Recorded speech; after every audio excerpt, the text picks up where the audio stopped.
পুরো জাপান জেনে গেছিল। এক আমেরিকান লোক জাপানে ঘুরতে গিয়ে সেখানকার এক 5 স্টার হোটেলে উঠেছে। সে যখন সুইমিং পুলে নেমেছে তখন আর কোনো গেস্ট ছিল না।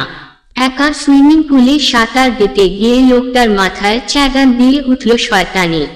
ভাবল একটা 5 স্টার হোটেলের সুইমিং পুলে হিসু করে রেখে যায়, আমার মূত্রে বাকি গেস্টরা স্নান করবে, অনেক মজা হবে।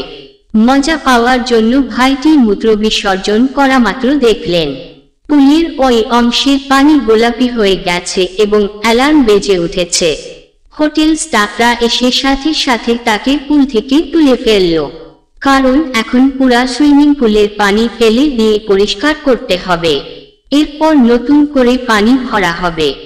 ঘটনা ঘটার 10 মিনিটের মাথায় লোকটাকে রিসেপশনে ডেকে আনা হলো। তার হাতে পাসপোর্ট ধরিয়ে দিয়ে হোটেল থেকে বিদায় করে দেয়া হলো। লোকটা ভাবল সে সম্মানিত টুরিস্ট এবং তার প্রচুর পয়সা আছে, অন্য হোটেলে গিয়ে উঠলেই হবে। এখান থেকেই মূল খেলাটা শুরু। লোকটা প্রথম দিকে আশপাশের 5 স্টার হোটেলগুলায় উঠার চেষ্টা করলো। মজা হলো যেই হোটেলে সে উঠার চেষ্টা করে, রিসেপশনিস্ট তার পাসপোর্টের দিকে কিছুক্ষণ তাকিয়ে থেকে বলে ফেলে, আচ্ছা আপনি সেই লোক যেই সুইমিং পুলে। দুঃখিত মহাশয়, আপনাকে গেস্ট হিসেবে আমরা নিতে পারতেছি না, অন্য হোটেল দেখেন। লোকটা হোটেল দেখা শুরু করলো। প্রথমে সবগুলো 5 স্টার, এরপরে 4 স্টার, এরপর 3 স্টার। প্রত্যেকটা হোটেলেই সেই ঘটনা ঘটতেছে, কেউই তাকে গেস্ট হিসেবে নিচ্ছে না। সারাদিন ঘুরে জাপানের কোনো হোটেলেই থাকার জায়গা না পেয়ে লোকটা শেষমেশ নিজের এম্বাসিতে আশ্রয় নিল।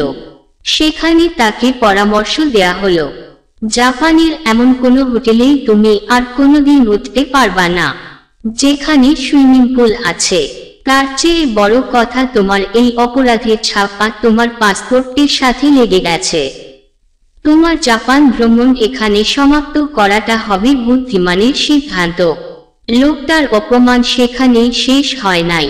চলে যাওয়ার সময় এয়ারপোর্টে পাসপোর্ট অফিসার তার পাসপোর্টে সিল মারতে মারতে বলল, আশা করি আপনি আপনার শিক্ষা পেয়েছেন।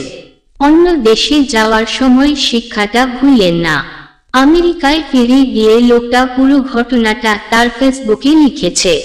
সেই স্ট্যাটাসের লাস্ট লাইন ছিল, পুরো জাপান জেনে গেছিল যে আমি ওদের হোটেলের সুইমিং পুলে হিসু করেছি। এদিকে আমাদের দেশের রাষ্ট্রীয় কোষাগার থেকে কারা আমাদের বিলিয়ন বিলিয়ন ডলার চুরি করে নিয়ে গেছে, সেটা আমাদের সরকার এখনো পর্যন্ত বের করতে পারে নাই।